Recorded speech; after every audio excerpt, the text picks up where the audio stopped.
who've been with us for more than a decade. It reminds me that we are building here is not just an ecosystem, a movement united by belief, its mentorship, the service to entrepreneurial community worldwide. It's also my privilege to have Murali Kakarla, Vice President, TIE, Hyderabad, that deeply grounded and quietly ambitious. So at the center of this ecosystem, why I talked about so much about the ecosystem is, I want to establish that at the center of this ecosystem stands 9. We will do this through TIE's mentorship-led equity-free model that we call as 500 to 5x growth mission. Together, so what to expect? We gathered here 500 plus people. I'm going to just brief about what to expect in next 2 days. Hey, ladies and gentlemen, could we have a louder round of applause for Sir, please?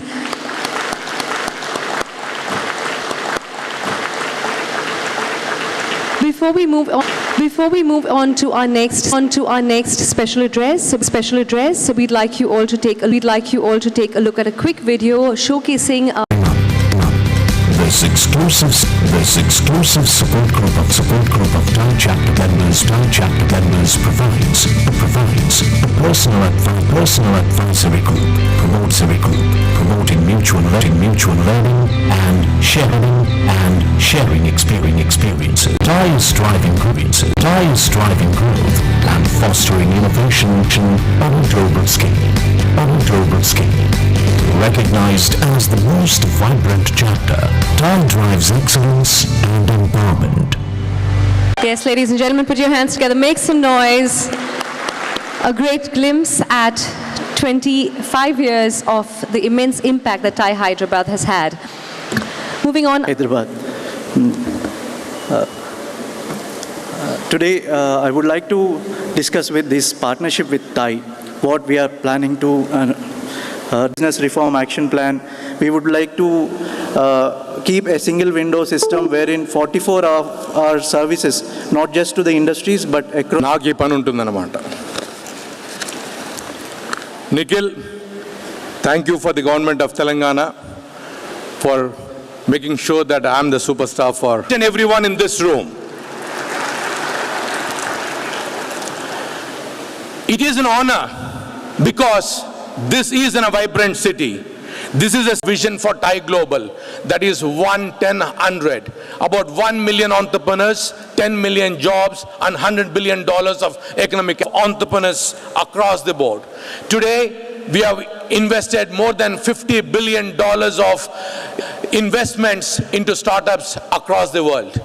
We are aligned with programs and make sure that Telangana's strategic priorities are built in a sustainable and scalable model. This is where the power of intent and how we work matters. ముందుకు దూసుకెళ్లే గమ్యం వాణ్ణి. ఇది ఒక వ్యాపారి కథ కాదు, ఇది ఒక అంత ప్రేరణ గాథ. జై హింద్, జై తెలంగాణ, జై TIE. Collaborators, there are private incubators, investors, everybody works in the space, but I believe everybody is working in their own. Rajkumar Thotate. Come on, ladies and gentlemen, let's give our MOU partners a huge round of applause and a warm welcome. Welcome, ma'am.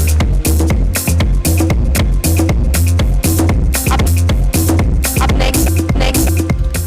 Welcome, ma'am.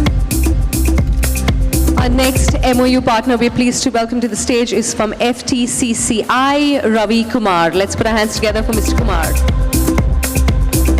Please, ladies and gentlemen, for all our MOU partners on stage.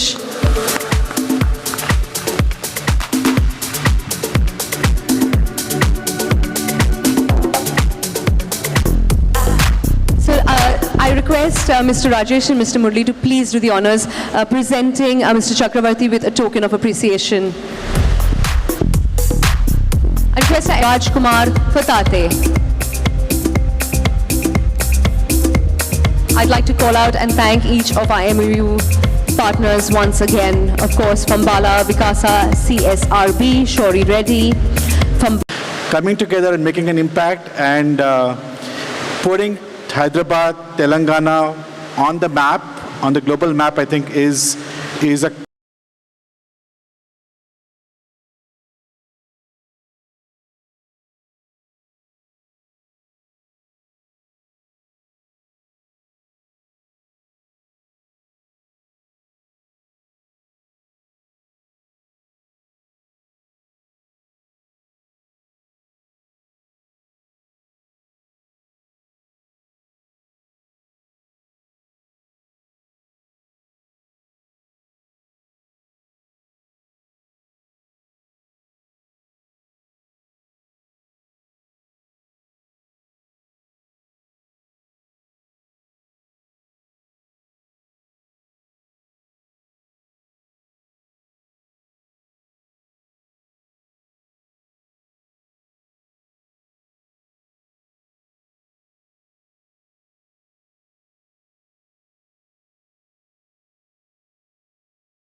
China is using raw materials.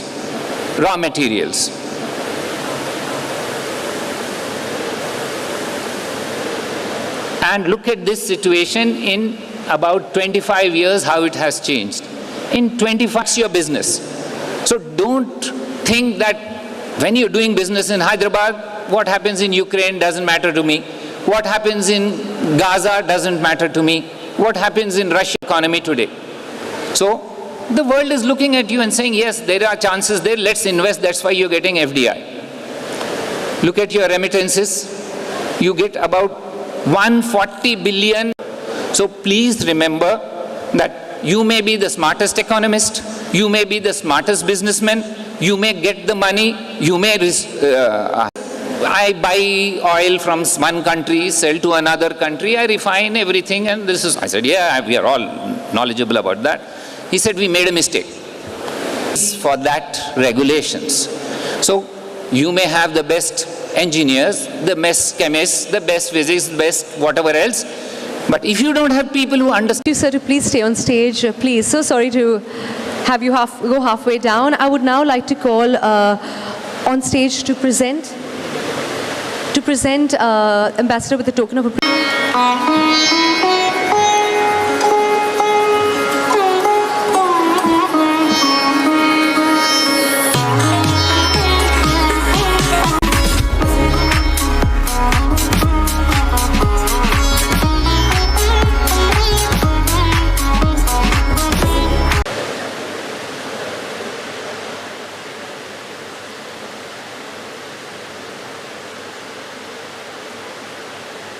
Our esteemed panelists.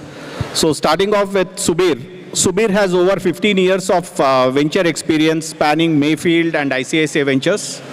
At Sovereign Investments, founded by VC firm, founded by 3 women VC investors. And it's and not surprising that their portfolio has many investments. She is an engineer from IIT Bombay, and also has done her MBA from Stanford. Welcome, Namita.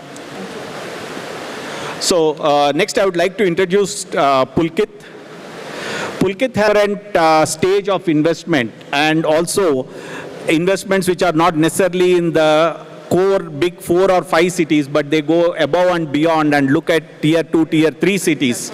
This particular team, I think between all of us, we would have probably invested in at least about 150 companies across. We bring in a set of unique experience because each DPIT registered startups. Hardly about 10,000 startups are funded in this country, out of which what we want to do, how we want to do, and finally how many companies really scale. And I'm sure each one of us over the last 10 years of experience have figured out. Because ultimately what we have learned is commercial success and impact kind of go hand in hand. So my learnings kind of apply, although kind of been focused on education, healthcare and climate sectors. Process is really about pressure testing it, right? So pressure testing maybe market logic or, some of the assumptions that we are making. And a lot of times we have, so I would say where gut helps to build conviction, process helps to really put data and logic to say this is what I am, and putting a number behind that in terms of what a potential return could look like in different probabilities, right? You also asked, a journey is always hard, so you have to be resilient. The second is customer obsession, right? Whatever you're building, whether it's a company in education sector or a D2C product, like customer obsession. Set the context. Yeah, sure. So we have started our journey by focusing on 3 fundamental sectors. We are a sector-first fund. Today, the sectors we invest in are successful businesses that we aspire to build with them. You invest... and we, so our first checks have ranged from anything between $500,000 to $1.5 million, seed, pre-series A. So let me And also a minute about each one of you when you're starting off, just talk about your thesis. Great. Yeah, so let me just give a quick intro about Unicorn India Venture doing in Hyderabad. So in terms of what we as a deep tech fund look for, A, in the idea, and B, in the founder. So in other segments, other chip being manufactured by a company A or company B, right? So that's a core focus area for us while evaluating, obviously third point, that how well they're able to kind of sell their idea, not just to their customers, but also to potential employees in their company and potential investors for the future. Interestingly, probably in the last 5-6 years that I have been in the VC world, I would have seen some 600-700 pitch decks. One thing that I notice is every founder... Agnostic, we do technology, enterprise, financial services, consumer. The primary pattern that joins all of this is backing really good. And I think that drives authenticity. And those experiences are what make people different. And I think if you try to do anything different beyond your authentic self, then I think it just shows up as trying to put on a... In business, yes, because you will find your product to be unique, different. There was a time when there was a, enterprise tag. The biggest mistake people do is they talk more than they listen, right? And I think listening in itself is an art. So sit down, sit in front of your customer, listen, understand his pain point. Yeah, and how different is the evaluation methodology compared to early stage funds? What do you look for? So in the whole journey of X2 news, but then the experimentation is not happening on the core product side. The product will keep evolving as the time goes by, but the core strategy will remain the same, right? So yeah, there is a different, the fashion jewelry market in India. We were not able to identify even a single company with a revenue of more than 100 crores. We could identify at least 20 is more likely to succeed. And if I'm able to offer a better experience in a store environment to my customer, I am more likely to come out as a winner in this category. That bet worked out pretty well for every one of us. Thought it's a small scale localized industry with tastes which cater to a localized taste, cannot scale nationally. But seeing some of these, some of the portfolio companies would include names like CityCart, which is a value retail company, Kushals, which is India's largest fashion jewelry brand, Simpolo Ceramics, which is the third largest, close to about 2,600 companies to identify those 16 companies to invest in. Right, so one of the key differentiators that India SME has is our ability to source deals, not just they are stationed in those cities. Right, nobody is looking at places like Nasik, Nagpur, Raipur to identify profitable opportunities. We go a step beyond. We visit those cities again through an outside of work environment in social setup also gives us a better understanding of what kind of promoter we are going to deal with in the future. No, very interesting, and talking about less than 0.5% conversion. But so stage, the founder is doing everything. They don't have a CFO, they don't have, it is founder-led sales. But then over a period of time, a different set of leadership skills are required.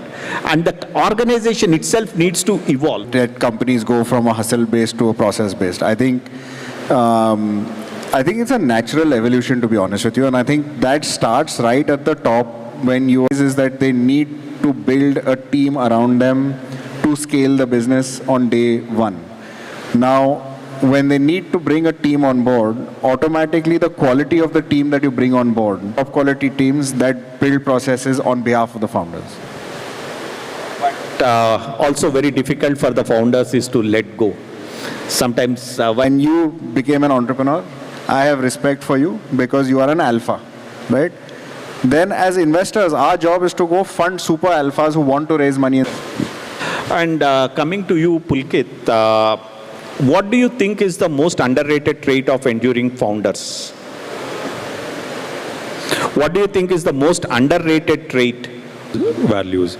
Just to give you an example, so when Google was growing like anything, John Doerr, who was one of the VCs invested in Google, he kind of saw that, okay, There is some learning which happens within a startup, but they don't need to reinvent the wheel. And some of us, we have seen founders make some mistakes. We have our own learnings. And within our portfolio. So where we help our founders from a learning perspective is because in our day-to-day job, we are building thesis, picking market up with. Our job is to help them, connect with the right people who can then sit with them and help them break down the problem and go deeper. Whether it is, again, like we doing the Chinese whisper game between them. So it's best if they kind of connect and engage with each other. So that's how we facilitate. I think one thing that we do to be a good sounding board, especially when it comes to, I think what it helps us is when we are talking to the founders about any strategic idea, one, we have developed better empathy and better understanding of how the product is being used on the ground, and we are able to bring that insight. Yeah, definitely. I think we all use our credibility within our under the Rolodex of our, bring our Rolodex to help the founding, the startups wherever, our portfolio companies, wherever they require help. Obstacle in the growth of the company, right? Leaving all those things aside and, when you are scaling up a business, you have to make peace with the fact that you will end up creating an organization of people to scale up the business. So that at times may become a factor which leads to, stalling down of the business or. So again, it goes have the choice. So what do you think a founder should look at before partnering with a VC and taking their money? So choose an investor with whom you feel that comfort of reaching out for any issue, be it a strategic problem, be it a fundraising problem, or a hiring problem. So judge based. Only one thing I'll say is entrepreneurship can be a very lonely journey, especially if you are a single founder, but even when you are a set of co-founders. Good combination. So some of those signals one can pick in the beginning to say, am I spending too much time to even just help them understand and appreciate what am I building, what my vision is. So some of those signals you can. Maybe I'll speak about a couple of companies that we are actively evaluating right now as we speak. We are at the closure stage. Founder to these two founders, he understood the importance of creating a cluster and not spread out too wide. Right? It becomes very capital efficient if you have a cluster. It becomes... Let the founder make this mistake, learn, and then get up, and we'll support the founder through this process. I think that again happens through a lot of conversation. Over communication is better than under communication. And that also in the early part of the journey, I mean, he said the relationship is very long. The way I put it is, not to say things don't go wrong, things do go wrong. I've been in situations where things go wrong. But I think it just depends on each person's personality type. They'll have to go through their own journey. Again, I would like to being part of Hyderabad Entrepreneurial Summit. And each one of you, probably Mayank, you are still looking for the right investment in Hyderabad. Take him to Hyderabad, like make him meet fintech founders in Hyderabad, right? And that exposure to what to do, how to do. Get the OpenAI guys to come here. Get, Jensen Young is coming. Right, not just Bangalore for that matter. I think there is a little bit of a critical mass. If that gets created, then, that has a positive spiral energy, which enables for that ecosystem, deep tech ecosystem, whether it is an enterprise ecosystem, because that can go a long way, because people will not feel alone, right? People will see and, be able to connect on things that they are thinking about right now. So maybe some of that will help, again. Explored by Hyderabad, and based on the kind of deep tech startups we are seeing, there is like a lot of potential in that. And those kind of things need to be done by Hyderabad-based companies also. Hyderabad is known for pharma APIs, right? So if nothing else, at least some startups from those sectors.